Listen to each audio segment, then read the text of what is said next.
Hello everyone, আসসালামু আলাইকুম। Welcome to my another vlog video.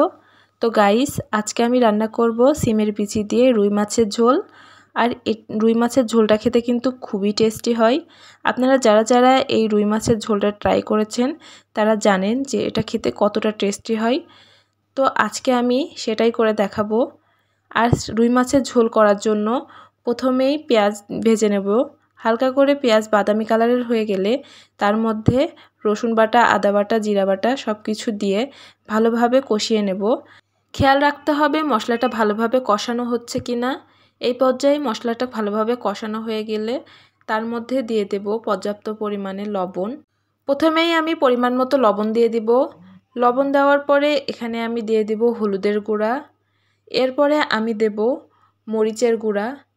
আর এখানে আমি সব কিছু পর্যাপ্ত পরিমাণে দেব। এরপর আমি মশলাটা খুব ভালোভাবে নাড়াচাড়া করে কষিয়ে নেব।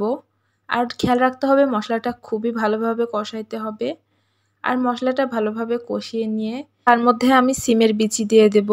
আর এখানে আমি মশলাটা খুব ভালোভাবে নেড়েচেড়ে কষিয়ে নিচ্ছিলাম। মশলাটা ভালোভাবে না কষালে সেখানে একটা কাঁচা কাঁচা গন্ধ থেকে যেতে পারে। সেজন্য আমি মশলাটা খুবই ভালোভাবে কষিয়ে নেব। এখানে মশলাটা খুবই ভালোভাবে নেড়েচেড়ে কষিয়ে নিচ্ছিলাম। আর মশলাটাও খুবই ভালোভাবে কষানো হয়ে গেলে তার মধ্যে আমি দিয়ে দেব সিমের বিচি। সিমের বিচি আমি আগে থেকে সিদ্ধ করে চোচাগুলো ছুলে রেখেছিলাম। আর এই মশলাটা কষানো হয়ে গেলে সিদ্ধ করা সিমের বিচিগুলো মশলার ভেতর দিয়ে দেব। দিয়ে সিমের বিচিগুলো ভালোভাবে সিদ্ধ করে নেব।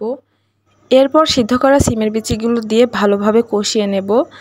সিমের বিচিগুলো দিয়ে বেশ কিছুক্ষণ ভালোভাবে কষিয়ে নিতে হবে। কিছুক্ষণ পরপর নেড়েচেড়ে পানি দিয়ে সিমের বিচিগুলো সিদ্ধ করে নিতে হবে। যেহেতু সিমের বিচিগুলো অল্প সিদ্ধ করে রেখেছিলাম আর সিমের বিচিগুলো সিদ্ধ হতে অনেক বেশি সময় নিচ্ছিল, সেজন্য আমি কিছুক্ষণ পরপর পানি দিয়ে ভালো করে সিমের বিচিগুলো সিদ্ধ করে নিচ্ছিলাম। আর এদিকে ভাতও বসিয়ে দিয়েছিলাম যাতে একদিকে ভাত হয়ে যাবে আর একদিকে তরকারি হয়ে যাবে। তারপরে কষানো হয়ে যাওয়ার পর সিমের বিচিগুলো সিদ্ধ হয়ে গেলে তার মধ্যে ঝোলের জন্য পানি দিয়ে দেব।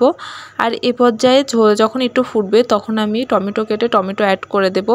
কয়েক পিস টমেটো দেওয়ার পরে তরকারিটা যখন বেশ ভালোভাবে হয়ে যাবে তার মধ্যে আমি একটু ধনিয়া পাতা দিয়ে দেব আর দিয়ে দেব মাছগুলো দিয়ে তরকারিটা বেশ কিছুক্ষণ ফুটিয়ে নেব। আমি এখানে একে একে সব মাছগুলো দিয়ে দিচ্ছিলাম। আর মাছগুলো দিয়ে কিছুক্ষণ ফোটানো হয়ে গেলে তার মধ্যে আমি দিয়ে দেব ধনিয়া পাতা দিয়ে তরকারিটা বেশ কিছুক্ষণ একটু ফুটিয়ে নেব।